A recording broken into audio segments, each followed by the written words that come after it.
Hello, my name is Sydney. As promised, in today's video, I'll be reading my personal statement that I mentioned in my previous video. I highly encourage you guys to check that out just for some context before watching this one. I'm a pretty open book when it comes to being pre-med. I share a lot of my struggles as well as my candid thoughts here. If you find this video helpful, please let me know by giving it a thumbs up and consider subscribing. But before we start, I'd just like to say my personal statement is by no means perfect, but it is in fact personal. This is my reason for why I want to pursue medicine, and I hope by sharing it helps you reflect and piece together yours. Along that note, I have shared my personal statement in the past for some friends who wanted some inspo, and while reviewing theirs, I noticed that they borrowed a lot of the same themes, writing structures, and one-line zingers that I used. Unintentionally, of course, since they were probably primed with reading mine. I just ask that you are respectful and mindful of my story since it means a lot to me. Without further ado, let's begin. Putting on the glasses to signify that this is a different part of the video.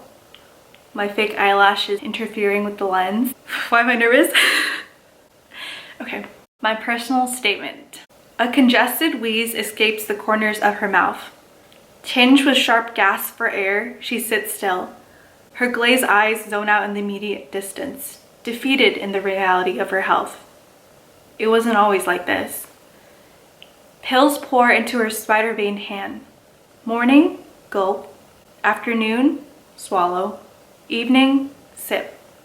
But with veiled resistance as the cycle restarts tomorrow. I dare not think this out loud, but years of dietary neglect and inactiveness accumulated to this very moment. Lifestyle choices had taken away just that choice.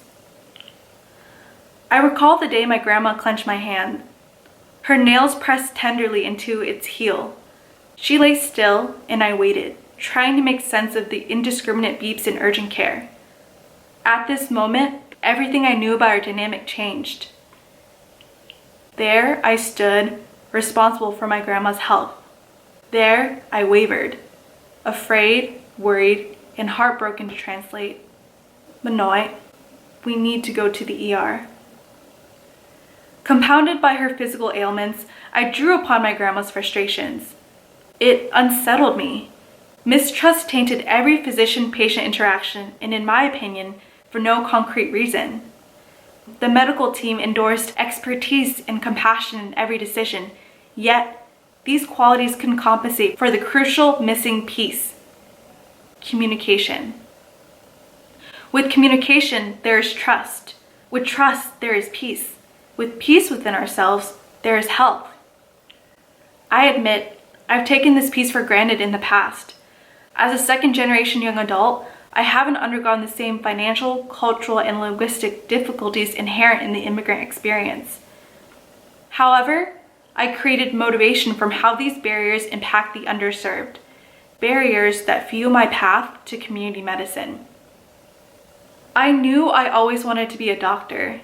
To be that same light that eased my father's physical pain and my family's emotional pain when we faltered on the cusp of losing him. I see it as a tremendous honor to contribute to someone's plan of care. As I enrich my journey to medicine with a love for medical knowledge and patient interaction, I've sought to contextualize how I intend to help others. Community medicine appeals to me because it integrates compassion, cross-generational communication, and oftentimes culturally sensitive care to those in their most vulnerable times of life. On an interpersonal level, I can create trust. I can listen to my patients' stories and better understand their pains. On a systemic level, I can enact change. I can use that pain as a means to educate and empower in order to displace chronic conditions with prevention. This need to listen led me to AS, a 3-year-old girl with autism.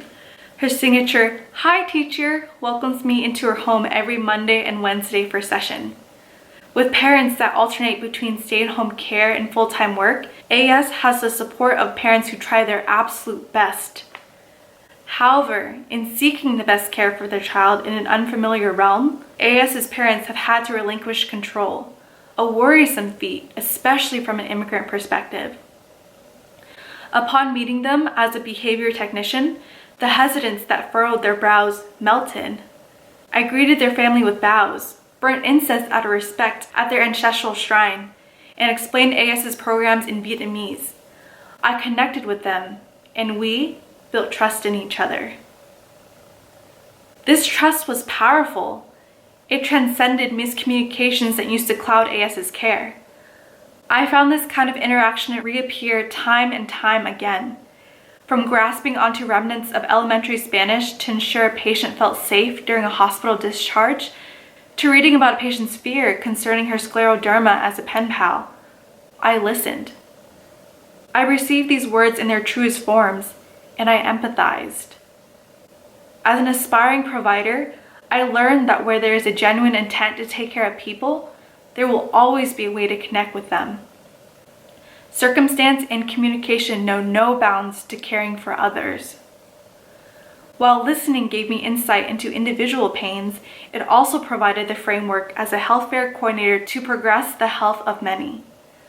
As tonometers hummed and lancets pricked, patients bustled through the gates of a Vietnamese community health fair. Over the course of 6 hours, 300 patients were screened and informed of their health status.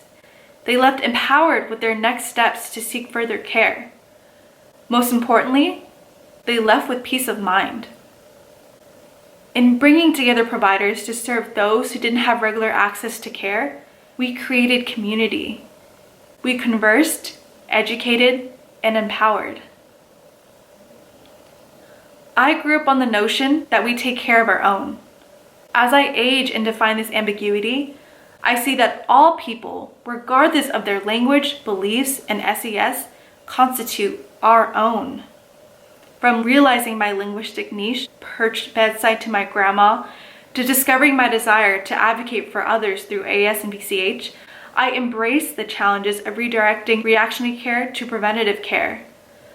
I strive to have people gain control over their health rather than feel like they're just mitigating symptoms.